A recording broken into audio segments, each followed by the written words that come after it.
அத்துஅல்லிமூனல்லாஹ பிதீனிக்கும், அல்லாஹ்வுக்கு நீ மார்க்கத்தை சொல்லி கொடுக்கறியா? மார்க்கத்தை சொல்லி கொடுக்க வேண்டிய வேலை அல்லாஹ்வுடையது, ஏன் வேலைங்கிற அல்லாஹ். மார்க்கத்தை உனக்கு சொல்லி கொடுக்கிற வேலை என்னுடையது. நீ இந்த மனிதர்கள் சொன்னதையெல்லாம் மார்க்கம்னு எனக்கு நீ கத்துக் கொடுக்க பாக்குறியா? ஏன் மார்க்கத்தை எனக்கே நீ சொல்லிக் கொடுக்க தயாராயிட்டியா? யார் இந்த அதிகாரத்தை கொடுத்தது? அல்லாஹ் கடுமையாக திருமறை குர்ஆனிலே கண்டிக்கிறான். எல்லாம் வல்ல ஏக இறைவனின் அன்பும் அருளும் நம் உயிரினு மேலான நபிகள் நாயகம் ஸல்லல்லாஹு அலைஹி வஸல்லம் அவர்கள் மீதும் அவர்களது வாழ்க்கை வழிகாட்டுதல்களை தங்களால் இயன்றளவு பின்பற்றி வாழ்ந்து மரணித்த நபித்தோழர்கள் மீதும் நபித்தோழியர்கள் மீதும், குறிப்பாக இந்த நிகழ்ச்சியில் பங்கெடுத்திருக்கும் நம் அனைவர் மீதும் என்றென்றும் நின்று நிலவட்டுமாக. கண்ணியம் நிறைந்த இல்லாமல்ல ஏக இறைவனின் நல்லடியார்களே, சமரசமில்லா சத்திய கொள்கை என்ற தலைப்பு வழங்கப்பட்டிருக்கிறது. அழகிய முன்மாதிரி இப்ராஹிம் அலைஹிஸ்ஸலாம் என்கின்ற தலைப்பின் கீழே 10 மாத கால செயல் திட்டத்தை தௌஹீத் ஜமாத் கையில் எடுத்திருக்கிறது. இதில் பிணைகளையும் பாடங்களையும் மக்கள் மத்தியிலே கொண்டு சென்று இப்ராஹிம் நபி அவர்களுடைய வாழ்க்கையை நோக்கி மக்களை அழைக்க வேண்டும் என்கின்ற நோக்கத்தில் தமிழகம் முழுவதும் பிரச்சார பணிகள் வீரியமாக நடைபெற்று வருகிறது. அதில் ஒரு பகுதியாக இந்த பகுதியில் நபி இப்ராஹிம் அலைஹிஸ்ஸலாம் அவர்களுடைய வாழ்க்கை தருகின்ற படிப்பினைகளில் ஒன்றாக இருக்கிற நாம் கொண்டிருக்கக்கூடிய இந்த கொள்கையில் எந்த சூழ்நிலையிலேயும் சமரசம் இல்லாமல் பயணிக்க வேண்டும் என்கின்ற பாடத்தை நாம் அறிந்து கொள்ள வேண்டும் என்பதற்காகத்தான் இந்த தலைப்பு வழங்கப்பட்டிருக்கிறது. அல்லாஹ் ரப்பல் ஆலமீன் திருமறை குர்ஆனிலே நபி இப்ராஹிம் அலைஹிஸ்ஸலாம் அவர்களை பற்றி பல்வேறு இடங்களில் பேசுகிற பொழுதெல்லாம் அவர்களுக்கு ஒரு பட்டத்தை சூட்டுகிறார். நபி இப்ராஹிம் அலைஹிஸ்ஸலாம் ஹனீஃபாக இருந்தார், நேரிய வழியில் நிற்பவராக இருந்தார், எந்த பக்க சார்பும் அற்றவராக இருந்தார், அல்லாஹ் போட்டு கொடுத்த ஒரு வழி பாதையில் மட்டும் பயணிப்பவராக இருந்தார். இந்த கருத்துக்களை எல்லாம் உள்ளடக்கக்கூடிய வகையில்தான் நபி இப்ராஹிம் அலைஹிஸ்ஸலாம் அவர்களை அல்லாஹ் ஹனீஃப், இவர் சத்திய வழியில் மட்டும் நின்றவராக இருந்தார் என்பதை இறைவன் குறிப்பிட்டு காட்டுகிறான். இந்த ஹனீஃப் என்றால் என்ன? அல்லாஹ் வழிகாட்டிய இந்த வழியில், நேர்வழி பாதையில் யாருக்காகவும் எதற்காகவும், இந்த உலக ஆதாயத்துக்காகவோ அல்லது உலக இன்பங்களுக்காகவோ உறவுகளுக்காகவோ ஒட்டுமொத்த மனிதர்களுக்காகவோ யாருக்காகவும் இந்த நேர்வழியை விட்டுக் கொடுக்காமல், அதில் சமரசம் செய்யாமல், இந்த உலக வாழ்க்கையில் சாய்ந்து விடாமல் சருகி விடாமல் அல்லாஹ்வுடைய வழியில் மட்டும் பயணிப்பவராக இப்ராஹிம் அலைஹிஸ்ஸலாம் அவர்கள் இருந்தார்கள் என்பதை குறிக்கின்ற வகையிலே நபி இப்ராஹிம் அலைஹிஸ்ஸலாம் அவர்களுக்கு அல்லாஹ் ஹனீஃப் என்கின்ற ஒரு பட்டத்தை கொடுக்கிறார். இந்த பட்டத்தை கொடுத்த இறைவன் ஒட்டுமொத்த இஸ்லாமிய சமுதாயத்துக்கும் ஒரு கட்டளையை போடுகிறான். அனித்தபி மில்லத்த இப்ராஹிம ஹனீஃபா. நபி இப்ராஹிம் நேரிய வழியில் நின்றாரே, எந்த சமரசமும் இல்லாமல், பக்க சார்பும் இல்லாமல் இறைவன் காட்டிய வழியில் நின்றாரே இப்ராஹிம், அவருடைய மார்க்கத்தை, அவருடைய வழியை நீங்கள் பின்பற்றுங்கள் என்று இந்த ஒட்டுமொத்த இஸ்லாமிய சமுதாயத்துக்கும் அல்லாஹ் ரப்பல் ஆலமீன் கட்டளை இடுகிறார். நீங்கள் பின்பற்றுகிற கொள்கை எப்படி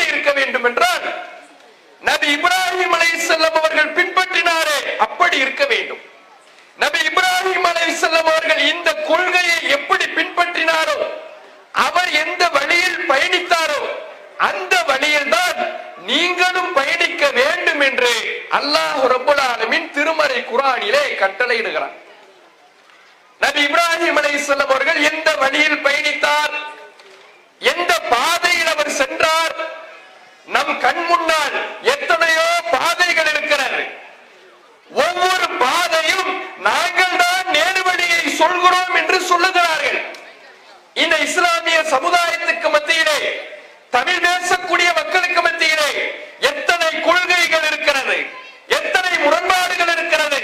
அல்லாஹ் ரப்பல் ஆலமீன் லா இலாஹ இல்லல்லாஹ் என்கின்ற ஒரு வழி பாதையை காண்பித்திருக்கின்ற பொழுது அந்த கலிமாவினை ஒவ்வொருவரும் சொல்லிக் கொண்டு பல கொள்கைகளை நம் கண் முன்னால் கொண்டு வந்து வைக்கிறார்கள். எத்தனையோ பாதைகள் இருக்கிறது. தர்காவிற்கு செல்ல வேண்டும், இறந்தவர்களிடம் பிரார்த்திக்க வேண்டும் என்று ஒரு சாரார், அதுவெல்லாம் கூடாது, அல்லாஹ்விடம் மட்டும் கையேந்த வேண்டும் என்று நாம் சொல்லுகிறோம். 4 மதஹபுகளிலே ஏதேனும் ஒரு மதஹபை நாம் சார்ந்திருக்க வேண்டும், அப்படி இருந்தால்தான் நாம் முஸ்லிம் என்று ஒரு சாரார். மதஹபுகளுக்கும் இஸ்லாத்துக்கும் எந்த சம்பந்தமும் இல்லை என்று நாம் சொல்லுகிறோம். இப்படி இஸ்லாமிய உம்மத்துக்கு மத்தியிலே, நம் கண்களுக்கு மத்தியிலே இஸ்லாம் என்கின்ற பெயரால் பல வழி பாதைகள் நமக்கு முன்னால் காண்பிக்கப்படுகிறது. இதில் எது சத்தியம்? ஒவ்வொருவரும் லா இலாஹ இல்லல்லாஹ் என்கின்ற கலிமாவினை தான் மொழிகிறார்கள். ஒவ்வொருவரும் முஹம்மது ரசூலுல்லாஹ் என்று தான் சொல்லுகிறார்கள். ஒவ்வொருவரும் நாங்கள் தான் சத்தியவான்கள் என்று சொல்லுகிறார்கள். நாங்கள் அழைப்பதுதான் சுவனத்தின் பாதை என்று சொல்லுகிறார்கள். இது உண்மையான நேர்வழியை பாமர மக்களாக இருக்கின்ற நாம் எப்படி அறிந்து கொள்வது? நபி இப்ராஹிம் அலைஹிஸ்ஸலாம் அவர்கள் சென்ற பாதையை எப்படி தெரிந்து கொள்வது? இறைவனே அதற்கு நமக்கு பதில் அளிக்கின்றான். அல்லாஹ் திருமறை குர்ஆனிலே சொல்லுகிறான், வ அன்ன ஹாதா சிராத்தி முஸ்தகீமா, இதுதான் என்னுடைய நேரான வழி, ஃபத்தபிஊஹு, அந்த ஒரு வழியை மட்டும் நீங்கள் பின்பற்றுங்கள். நான் உங்களுக்கு ஒரு நேர் வழியை காண்பித்து விட்டேன், ஒரு பாதையை அமைத்து கொடுத்து விட்டேன், ஒரு பயணத்துக்கான வழியை ஏற்படுத்தி கொடுத்து விட்டேன், அதை மட்டும் நீங்கள் பின்பற்றுங்கள். வலா தத்தபிஉ சுபல், பல வழிகளை பின்பற்றாதீர்கள். உங்களுக்கு முன்னால் ஆயிரக்கணக்கான வழிகள் தென்படலாம், எல்லாவற்றையும் பின்பற்றிக் கொண்டிருக்காதீர்கள். எல்லாம் சரி என்று முடிவெடுக்காதீர்கள். எல்லாம் நாம் செல்ல வேண்டிய பாதைதான் என்று நீங்கள் தீர்மானிக்காதீர்கள். அல்லாஹ் எந்த வழியை உங்களுக்கு காண்பித்தானோ, எதை நேர்வழி என்று உறுதிப்பட சொல்லி இருக்கிறானோ அதில் மட்டும்தான் நீங்கள் பயணிக்க வேண்டும். எல்லாம் சரி என்று முடிவெடுக்காதீர்கள். ஏன்னா நம்மளே பல பேர் இன்றைக்கு இஸ்லாமிய சமுதாயத்தில் சிலர் எல்லாம் சரி என்கின்ற ஒரு கணக்கீட்டின் அடிப்படையில, ஒரு பார்வையின் அடிப்படையில செல்வதை நாம பார்க்கிறோம். எல்லாம் சரிதான், எல்லாமே கரெக்ட் தான், நம்ம நடுநிலையா இருந்துட்டு போயிடுவோம். இங்கும் சரி அங்கும் சரி, இங்க கொஞ்ச நாளே அங்க கொஞ்ச நாளே, இதுக்கும் போய்க்குவோம் அதுக்கும் போய்க்குவோம், தர்காவுக்கும் போய்க்குவோம், மௌலிதும் ஓதிக்குவோம், பயான்களே கலந்துக்குவோம், எல்லாமே சரிதான் என்று இஸ்லாமிய சமுதாயத்திலே நடுநிலைவாதிகள் என்கின்ற பெயரில் பல வழிகளை பலர் பின்பற்றிக் கொண்டிருக்கிறார்கள். அல்லாஹ் காட்டிய சத்திய வழி எது என்பதை தீர்மானிக்காமல் இருக்கிறார்கள். அல்லாஹ் சொல்லுகிறான், அப்படி போகாதீர்கள், எல்லாம் சரின்னு முடிவெடுக்காதீங்க. தீர்க்கமாக அல்லாஹ் எதை சத்தியம் என்று சொல்லுகிறானோ அந்த வழியில் மட்டும் பயணியுங்கள் என்று அல்லாஹ் ரப்பல் ஆலமீன் திருமறை குர்ஆனிலே கட்டளையிடுகிறான். அப்ப இப்ராஹிம் அலைஹிஸ்ஸலாம் அவர்களுடைய வழியில் மட்டும்தான் பயணிக்க வேண்டும். அந்த கொள்கை தான் சத்திய கொள்கை. அது பல வழிகள் அல்ல, ஒரு வழி பாதை தான். அந்த ஒரு வழி பாதை எது என்பதை இறைவன் திருமறை குர்ஆனுடைய வசனங்களின் மூலமாக நமக்கு தெளிவுபடுத்துகிறான். அந்த ஒரு வழி பாதை எது? அல்லாஹ் எதை நேர்வழி என்று சொல்லுகிறானோ அதுதான் அந்த ஒரு வழி பாதை. அதுதான் நபிமார்கள் சென்ற பாதை. அதுதான் நபி இப்ராஹிம் அலைஹிஸ்ஸலாம் அவர்கள் காட்டிய நேர்வழி. அதுதான் இறுதி தூதர் நபிகள் நாயகம் ஸல்லல்லாஹு அலைஹி வஸல்லம் அவர்கள் பின்பற்றிய நேர்வழி. அந்த ஒரு வழியில் தான் செல்ல வேண்டும். அது எந்த வழி? இறைவன் திருமறை குர்ஆனிலே சூரத்துல் ஆராஃபிலே குறிப்பிடுகிறார், இத்தபியூ மா உன்சில இலைக்கும் மிர் ரப்பிக்கும், உங்கள் இரட்சகனிடமிருந்து உங்களுக்கு எது அருளப்பட்டிருக்கிறதோ அந்த இறை செய்தியை மட்டும் நீங்கள் பின்பற்றுங்கள். நீங்கள் பின்பற்றுவதாக இருந்தால், மார்க்கம் என்று ஒன்றை தீர்மானிப்பதாக இருந்தால், இஸ்லாம் என்று ஒன்றை முடிவெடுப்பதாக இருந்தால், அல்லாஹ்விடமிருந்து உங்களுக்கு ஒரு செய்தி வந்திருக்கும், அதை மட்டும்தான் நீங்க பின்பற்றணும். ஏன்? இந்த மார்க்கத்துக்கு சொந்தக்காரன் அவன்தான், இந்த இஸ்லாத்துக்கு உரிமையாளன் அவன்தான். இந்த இஸ்லாத்தில் ஒரு காரியம் இருக்கிறது என்றாலும் இல்லை என்றாலும், ஹராம் என்றாலும் ஹலால் என்றாலும், நன்மை என்றாலும் தீமை என்றாலும், இதில் பின்பற்ற வேண்டிய கடைபிடிக்க வேண்டிய சட்டங்கள் என்றாலும், இதற்கு உரிமையாளன் எவனோ அந்த அல்லாஹ்விடமிருந்து வந்த செய்தி தான் அல்லாஹ்வுடைய மார்க்கத்தில் இருக்கக்கூடிய செய்தியாக இருக்கும். அல்லாஹ்விடமிருந்து எந்த செய்தி வந்திருக்கிறதோ அது மட்டும்தான் இஸ்லாமாக இருக்கும். அதை மட்டும் நீங்கள் பின்பற்றுங்கள். வலா தத்தபிஉ மின் தூனிஹி அவுலியா, அல்லாஹ்வை விடுத்து, இறைவனுடைய செய்தியை விடுத்து மற்றவர்களை பொறுப்பாளர்களாக பின்பற்றாதீர்கள். இவர் சொல்றது மார்க்கம், அவர் சொல்றது மார்க்கம் என்று மனித கருத்துக்களை மார்க்காதீர்கள். அல்லாஹ்விடமிருந்து வந்த செய்தி மட்டும்தான் மார்க்கம்னு அல்லாஹ் குர்ஆன்ல சொல்றான். அல்லாஹ்விடமிருந்து வந்த செய்தி எது? திருமறை குர்ஆன், ஆதாரபூர்வமான நபிமொழிகள். இதுதான் அல்லாஹ்கிட்ட இருந்து வந்த செய்தி. வேறு எந்த செய்தி அல்லாஹ்கிட்ட இருந்து வந்ததல்ல. எந்த தனி மனிதர் சொல்வதும் அல்லாஹ்விடமிருந்து வந்த செய்தி அல்ல. நபிகள் நாயகம் ஸல்லல்லாஹு அலைஹி வஸல்லம் அவர்களுக்கு மட்டும்தான் அல்லாஹ்விடமிருந்து இறை செய்தி வந்தது. அந்த இறை செய்தியை நபிகள் நாயகம் இரண்டு வகையிலே நமக்கு எடுத்துரைத்தார்கள். ஒன்று திருமறை குர்ஆன், இன்னொன்று அந்த திருமறை குர்ஆனுக்கு விளக்கமாக இருக்கின்ற நபிகள் நாயகத்தின் சொல், செயல், அங்கீகாரம் என்ற ஹதீஸ்கள். இது மட்டும்தான் அல்லாஹ்விடமிருந்து வந்த செய்தி. இதை மட்டும்தான் நீங்க பின்பற்றணும். மற்ற மனித கருத்துக்களை நீங்கள் பின்பற்ற கூடாது, அது நேர்வழி இல்லை என்று திருமறை குர்ஆன் எடுத்துரைக்கிறது. ஆனால் இன்றைக்கு இஸ்லாமிய சமுதாயத்தில் நாங்கள் நேர்வழியில் இருக்கின்றோம், நாங்கள் இப்ராஹிம் நபியை போற்றுகின்றோம், இப்ராஹிம் நபியினுடைய வழியில் நிற்கின்றோம், முகமது நபி ஸல்லல்லாஹு அலைஹி வஸல்லம் அவர்கள் காட்டிய வழியில் பயணிக்கின்றோம், சுவனத்தை நோக்கி அழைக்கின்றோம், எங்களுடைய பாதை தான் வெற்றிக்கான பாதை, நாங்கள் காட்டுவதுதான் நேர்வழி என்று சொல்லக்கூடியவர்கள் எல்லாம் இறைவன் எதை நேர்வழி என்று அங்கீகரித்திருக்கிறானோ அந்த இறை செய்தியின் அடிப்படையில் இருக்கிறார்களா, அல்லது மனித கருத்துக்களை எல்லாம் மார்க்கமாக்கி வைத்திருக்கிறார்களா? யோசித்து பாருங்கள். 4 மதுஹபுகள்ல ஏதாவது ஒரு மதுஹபை பின்பற்றினால்தான் நீங்க முஸ்லிம்னு சொல்றாங்க ஒரு சாரார். 4 மதுஹபுல ஏதாவது ஒரு மதுஹபை பின்பற்றணும். ஒண்ணு ஷாஃபியா இரு, இல்ல ஹனஃபியா இரு, இல்ல மாலிகியா இரு, இல்ல ஹம்பலியா இரு. இந்த 4ல ஏதாவது ஒரு மதுஹபை நீ பின்பற்றி ஆக வேண்டும். அப்படி பின்பற்றினாதான் நீ முஸ்லிம்ங்கறாங்க. இந்த 4 மதுஹபுல ஏதாவது ஒரு மதுஹபை பின்பற்றினாதான் பள்ளிவாசலுக்குள்ள வர வேண்டும் என்கிறார்கள். அப்ப இது என்ன மதுஹப்னா? முதல்ல என்ன? மனிதருடைய கருத்துக்கள். இதான் மதுஹப். ஷாஃபி மதுஹப்னா இமாம் ஷாஃபி அவருடைய மாணவர்கள் அந்த மதுஹபை சார்ந்த இமாம்களுடைய கருத்துக்கள். அதான் ஷாஃபி மதுஹப். ஹனஃபி மதுஹப்னா இமாம் அபூ ஹனீஃபா, அபூ ஹனீஃபாவுடைய மாணவர்கள் அவர் அந்த வழியில் வந்த இமாம்களுடைய கருத்துக்கள். இதான் ஹனஃபி மதுஹப்.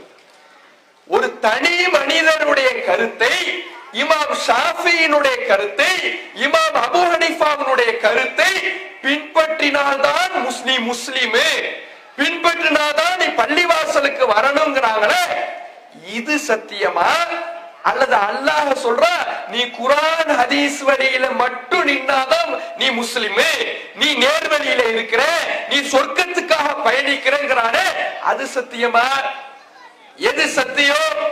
மனித கருத்துக்களை விட்டுவிட்டு அவர்கள் எவ்வளவு பெரிய அறிவு ஜீவிகளாக இருக்கட்டும், காலத்தால் முந்தியவர்களாக இருக்கட்டும், அந்தஸ்திற்குரியவர்களாக இருக்கட்டும், புகழ் உங்களுக்குரியவர்களாக இருக்கட்டும், யாராக வேண்டுமானாலும் இருக்கட்டும், அந்த தனி மனிதர்களுடைய கருத்துக்கள் மார்க்கமாகுமா, மார்க்க சட்டத்தில் இடம் பிடிக்குமா? ஒருபோதும் இடம் பிடிக்காது என்கிறான் இறைவன். இது ஏன் மார்க்கம்ங்கிறான். இது ஏன் மார்க்கம்?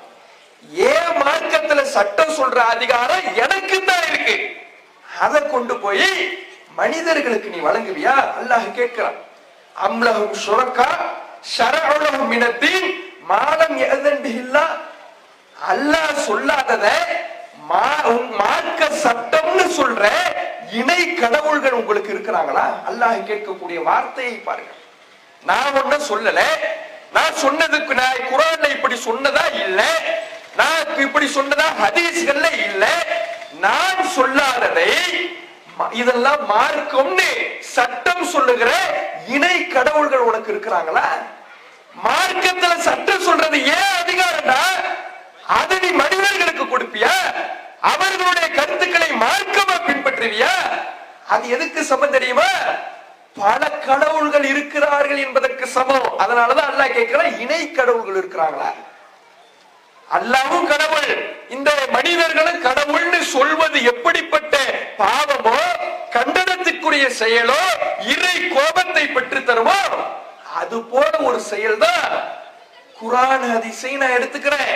இந்த ஷாஃபி இமாமுடைய கருத்தை எடுத்துக்கிறேன், அபூ ஹனீஃபாவுடைய கருத்தை எடுத்துக்கிறேன், மதுஹபை பின்பற்றிக்கிறேன் என்றால் நீ பல கடவுள் இருக்குன்னு சொல்ற, என்னோடு போர் தொடுக்கிறாய். அப்படியான இணை கடவுள் உனக்கு இருக்கிறாங்களா? அல்லாஹ் கேட்கிறான். இன்னும் இறைவன் குர்ஆனிலே கேட்கிறான், அத்துஅல்லிமுனல்லாஹ பிதீனிக்கும். அல்லாஹ்வுக்கு நீ மார்க்கத்தை சொல்லி கொடுக்கறியா?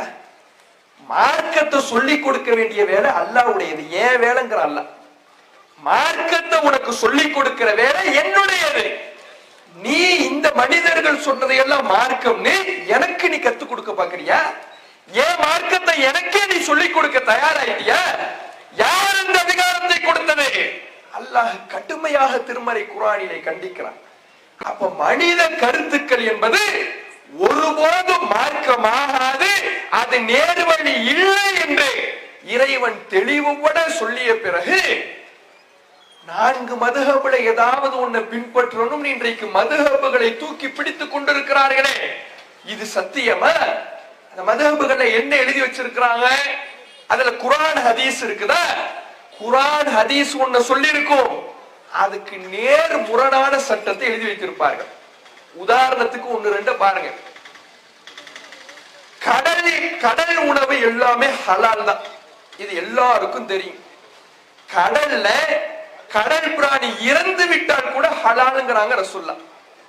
நம்ம தரை வாழ் பிராணிகள் இறந்து விட்டால் அது ஹராம், தானாக செத்துட்டா ஹராம். ஆனா கடல் பிராணிகள் இருக்கிற மீன் செத்து மிதந்தா கூட அது உங்களுக்கு ஹலாலுங்கிறாங்க ரசூலுல்லாஹ். கடல் பிராணிகள் அனைத்தும் ஹலால். ஆனா ஹனஃபி மதுஹபுல என்ன சட்டம்? ஹனஃபி மதுஹபுக்காரங்க நண்டு சாப்பிடக்கூடாது. இந்த சட்டத்தை எங்க இருந்து எடுத்தீங்க? அல்லாஹ் சொன்னான நேர்வழி சூழத்துக்காக அழைக்கிறோம், நான்கு மதுஹபுல ஏதாவது ஒன்றை பின்பற்றினால் தான் முஸ்லீம் பள்ளிவாசலுக்கு வரணும், அதுதான் சத்திய நெறி என்று மார்நட்டி கொண்டிருக்கிறார்களே, இது எங்கிருந்து எடுக்கப்பட்ட சட்டம்?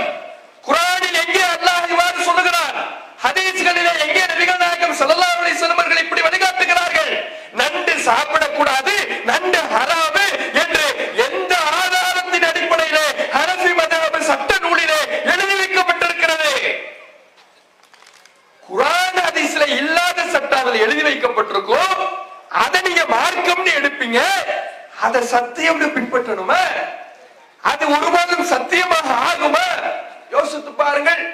குர்ஆன் ஹதீஸ் ஹலாலுங்குது, நண்டு ஹராம்னு மதுஹப் சொல்லுது. இப்ப இதுல எது சத்தியம், எது நேர்வழி, எது நபி இப்ராஹிம் அலைஹிஸ்ஸலாம் அவர்கள் காட்டிய ஒருவழி பாதை? குர்ஆன் ஹதீஸ் தானே. மதுஹப் சத்தியத்தை சொல்லுதா? அதுக்கு நேர் எதிராக பயணிக்கிறது. இன்னும் பாருங்க, மக்ரிபுக்கு முன் சுன்னத்து நபிகள் நாயகம் ஸல்லல்லாஹு அலைஹி வஸல்லம் அவர்கள் வழிகாட்டுறாங்க. அல்லாஹ்வுடைய தூதர் அவர்கள் சொல்லுகிறார்கள், சல்லு கப்லல் மக்ரிப், மகரிபுக்கு முன்னால் நீங்கள் தொழுவுங்கள், மகரிபுடைய ஃபர்லுக்கு முன்னால நீங்க தொழுவுங்கிறாங்க ரசூலுல்லாஹ். நபிகள் நாயகம் ஸல்லல்லாஹு அலைஹி வஸல்லம் அவருடைய காலத்துல மகரிபுக்கு பாங்கு சொல்லப்பட்ட உடனே நபி தோழர்கள் நபிகள் நாயகத்தின் பள்ளிவாசலிலே மஸ்ஜித் நபவியிலே தூண்களை நோக்கி விரைந்து செல்வார்கள். ஏன்? அந்த தூண்களை சுத்ராவாக அமைத்து மக்ரூஹ்னா நேரடியான அர்த்தம் என்ன? வெறுக்கத்தக்க காரியம். எது வெறுக்கத்தக்க காரியமா? நபிகள் நாயகம் ஸல்லல்லாஹு அலைஹி வஸல்லம் அவர்கள் மக்ரிபுக்கு முன்னால் சுன்னத் தொழுவுங்கறாங்க, தொழுதால் நன்மை என்கிறார்கள். நபி தோழர்கள் பள்ளிவாசலுடைய தூண்களை நோக்கி மக்ரிபினுடைய முன் சுன்னத்தை நபிகளாருக்கு முன்னிலையிலே தொழ விரைந்திருக்கிறார்கள் என்று ஹதீஸ் சொல்லுகிறது. ஹனஃபி மத்ஹப் சட்ட நூல் சொல்லுகிறது, ஹிதாயா என்கின்ற சட்ட நூல் சொல்லுகிறது, மக்ரிபினுடைய முன் சுன்னத்து மக்ரூஹ், வெறுக்கத்தக்க காரியம். இது சத்தியமா? இப்படி மனிதனுடைய கருத்துக்களை, மனிதர்களுடைய கருத்துக்களை ஹதீஸ்களுக்கு எதிராக, நபிவழிக்கு எதிராக, இஸ்லாத்துக்கு எதிராக, குர்ஆனுக்கு எதிராக, ஹதீஸுக்கு எதிராக எழுதி வைத்து விட்டு அந்த மதஹபை சார்ந்திருந்தால்தான் நேர்வழி என்று சொல்வது சத்திய வழியா? இப்ராஹிம் அலைஹிஸ்ஸலாம் அவர்களுடைய மார்க்கமா? இப்ராஹிம் அலைஹிஸ்ஸலாம் அவர்களுடைய மார்க்கம் என்பது எது? வஹியை மட்டும்தான் பின்பற்றணுங்கிறதா இப்ராஹிம் நபியினுடைய வழி. இவங்க என்ன சொல்லுவாங்க? இமாம்களை விட நீங்க தெரிஞ்சவங்களா? இமாம்கள் எவ்வளவு பெரிய அறிவு ஜீவிகள், எவ்வளவு பெரிய புத்தி கூர்மை உள்ளவர்கள், எவ்வளவு பெரிய இறை நேசர்கள், அவர்களை விட உங்களுக்கு தெரிஞ்சிடுச்சா? அவர்களை விட நீங்க நல்ல ஈடுபாடு கொண்டவர்களா, மார்க்க தெளிவு பெற்றவர்களா? கேக்குறாங்கல்ல. அல்லாஹ் குர்ஆன்ல நமக்கு பாடம் எடுக்கின்றான். இது போன்ற கேள்விகள் எல்லாம் வரும் என்பதற்காகத்தான் அல்லாஹ் பாடம் எடுக்கின்றான். ஆதம் அலைஹிஸ்ஸலாம் அவர்களுடைய வரலாறு அல்லாஹ் சொல்றான். ஆதம் அலைஹிஸ்ஸலாம் அவர்கள் எவ்வளவு பெரிய அறிவு ஜீவி. அல்லம ஆதமல் அஸ்மாஅ குல்லஹா, அல்லாஹ் ஆதமிற்கு எல்லா பெயர்களின் ஞானத்தையும் கற்றுக் கொடுத்தான். திருமறை குர்ஆன் பேசுகிறது. ஆதம் அலைஹிஸ்ஸலாம் அவர்களுக்கு வழங்கப்பட்ட அந்த ஞானத்தின் விளைவாகத்தான் மலக்குமார்களையே ஆதம் நபிக்கு அல்லாஹ் பணிய சொன்னான். அப்ப எவ்வளவு பெரிய ஞானம் அவர்களுக்கு வழங்கப்பட்டிருக்கும், எவ்வளவு பெரிய புத்தி கூர்மை உள்ளவராக இருந்திருப்பார், எவ்வளவு பெரிய அறிவு ஜீவியாக இருந்திருப்பார். அத்தகைய ஆதம் நபி அவர்களை பல ஆண்டுகளுக்கு அனுப்புறான். உலகத்துக்கு அனுப்பும் பொழுது என்ன சொல்லி அனுப்புனா? நீங்க போங்க, உங்களுக்கு அறிவு இருக்கிறது, புத்தி கூர்மை இருக்கிறது, பெரும் ஞானியாக திகழ்கிறீர்கள், உலகத்துல எது நல்லது எது கெட்டதுன்னு நீங்களே பார்த்து முடிவெடுத்து சிந்திச்சு செயல்படுங்கள். இப்படி அல்லாஹ் சொல்லி அனுப்பல. அல்லாஹ் சொல்லுகிறான், என்னிடமிருந்து ஒரு நேர்வழி உங்களுக்கு வரும்,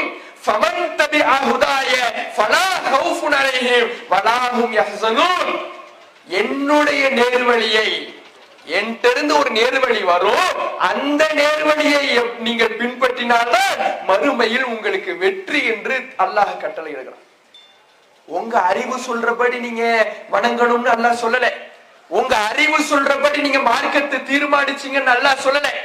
உலகத்துக்கு அல்லாஹ் அனுப்புறான்ல, உலகத்துக்கு என்ன பண்ணணும்? அல்லாஹ் வணங்கணும், தொழணும், வணக்க வழிபாடுகளை செய்யணும், சட்டதிட்டங்களை பேணணும், ஹராம் எது ஹலால் எது என்று தீர்மானித்து அதன்படி நடக்கணும். இதையெல்லாம் உங்க அறிவுப்படி செயல்படுத்துங்கள் அல்லாஹ் சொல்லல. அல்லாஹ் சொல்றா, என்கிட்ட எந்த செய்தி வருதோ அதன்படி நடங்கள் அல்லாஹ். அப்ப அறிவு ஜீவி ஆதம் நபி அவர்களுக்கே இந்த மார்க்கத்தில் ஒரு சட்டத்தை ஏற்றுவதற்கு அதிகாரம் இல்லை என்றால், ஷாஃபி என்ன, அபு ஹனீஃபா என்ன, இமாம்கள் என்ன, யாராக இருந்தால் என்ன, எவ்வளவு பெரிய அறிவு ஜீவியாக இருந்தால் என்ன, அவர் சொல்வது மார்க்கமாகுமா? அவர் சொல்வது இஸ்லாமிய சட்டமாகுமா? இன்றைக்கு ஹனஃபி மத்ஹப் பள்ளிகளிலே தொழுகை அட்டவணை போர்டிலே மத்ஹபில் எழுதி வைக்கப்பட்டிருக்கிற அந்த வார்த்தையை பயன்படுத்தி மக்ரிப் பாங்கு 6:25 இக்காமத்து உடன் என்று எழுதி வைத்திருக்கிறீர்களே, இது எந்த குர்ஆன் வசன ஹதீஸின் அடிப்படையில? குர்ஆன் வசன ஹதீஸ் சொல்லுது சுன்னத் தொழுவு மக்ரிபுக்கு முன்னாடி சொல்லுது. ஆனா இவங்க எழுதி வச்சிருக்கிறாங்க மத்ஹபின் படி சுன்னத் தொழுகை எல்லாம் கிடையாது, பாங்கு சொல்லப்பட்ட உடனே தொழுவுன்னு எழுதி வச்சிருக்கிறாங்க. கேட்டா அவ்வளவு பெரிய அறிவு ஜீவி அபு ஹனீஃபாவே சொல்லிட்டாரு, நீங்க ஏன் செயல்படுத்த மாட்டேங்கிறீங்க நம்மள்ட்ட கேட்கிறாங்க. அவர் அறிவு ஜீவியாக இருக்கட்டும், மார்க்கத்தின் சட்டம் அவருடைய அறிவை வைத்து தீர்மானிக்கப்பட வேண்டுமா அல்லது குர்ஆன் ஹதீஸை வைத்து தீர்மானிக்கப்பட வேண்டுமா? குர்ஆன் ஹதீஸை வைத்து தான் தீர்மானிக்கப்பட வேண்டும்.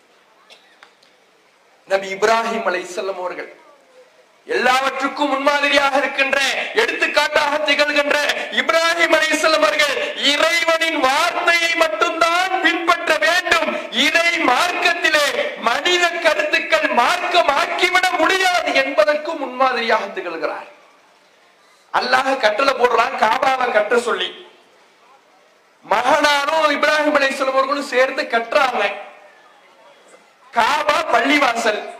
பள்ளிவாசலை கட்டி முடிச்சிட்டு என்ன செய்யணும்? வணங்கணும். பள்ளிவாசல் எதுக்காக தானே? பள்ளிவாசல் எதுக்காக? அல்லாஹ்வை வணங்குறதுக்காக கட்டி முடிச்சிட்டாங்க. இப்ராஹிம் நபி எவ்வளவு பெரிய இறை நெருக்கத்தை பெற்றவர். வத்தஹதல்லாஹு இப்ராஹிம ஹலீலா, அல்லாஹ் இப்ராஹிமை உற்ற தோழனாக எடுத்துக்கொண்டான் என்று உலகத்தில் எந்த மனிதருக்கும் வழங்காத சிறப்பை அல்லாஹ் இப்ராஹிம் நபிக்கு வழங்குகிறான். அப்படிப்பட்ட இறைநேச செல்வர் இப்ராஹிம் அலைஹிஸ்ஸலாம் அவர்கள் பள்ளிவாசலை கட்டிவிட்டு அல்லாஹ்வை வணங்க வேண்டும். அல்லாஹ்விடத்துல கையேந்துறாரு.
பார்த்துக் கொண்டிருக்கிறான். அல்லாஹ்வுடைய மார்க்கத்திலே தர்க்கனு இலல்லதீன லலமு, அநியாயக்காரர்களின் பக்கம் சாய்ந்து விடாதீர்கள். அநியாயக்காரர்கள் அழைப்பார்கள், இன்பம் எதில் இருக்கிறது, கூத்து எதில் இருக்கிறது, கும்மாளம் எதில் இருக்கிறது, சந்தோஷம் எதில் இருக்கிறது, உன் உறவுகள் எதில் இருக்கிறது, உன் நண்பன் எதில் இருக்கிறார், உலக ஆதாயம் எதில் இருக்கிறது. அநியாயக்காரர்கள் அழைப்பார்கள், அவர்களின் பக்கம் தயவு செய்து சாய்ந்து விடாதீர்கள். அப்படி சாய்ந்தால் நீங்க உறவுகளை பேணினவரு, உறவுகளுக்கு முக்கியத்துவம் கொடுத்தவரு, நண்பனுக்கு முக்கியத்துவம் கொடுத்தவரு இப்படி அல்லாஹ் பார்க்க மாட்டார். நரகம் உங்களை தீண்டும், நரகத்தின் வேதனையை தான் அனுபவிக்க நேரிடும் என்று அல்லாஹ் சொல்லுகிறார். அதனால் நமக்கு இறைவன் எந்த கொள்கையை கட்டளையிட்டிருக்கிறானோ, எந்த நேர்வழியை சொல்லி தந்திருக்கிறானோ, அந்த இறைவழியிலே நபி இப்ராஹிம் அலைஹிஸ்ஸலாம் அவர்களை முன்மாதிரியாக எடுத்துக்கொண்டு அவர்கள் பயணித்த கொள்கையில் அவர்கள் எப்படி சமரசம் செய்யாமல் உறுதியோடு எதையும் தாங்குகிற இதயத்தோடு எந்த காரணத்துக்காகவும் கொள்கையில் வரைந்து கொடுக்காமல் இருந்தாரோ, அதுபோன்று நம்முடைய வழியை, நம்முடைய கொள்கையை அமைத்துக் கொள்ள அல்லாஹ் நமக்கு நல்வாய்ப்பளிப்பானாக என்று பிரார்த்தித்து எனது உரை நிறைவு செய்கின்றேன். வஆகிரு தஅவானா அல்ஹம்துலில்லாஹி ரப்பில் ஆலமீன். அஸ்ஸலாமு அலைக்கும்.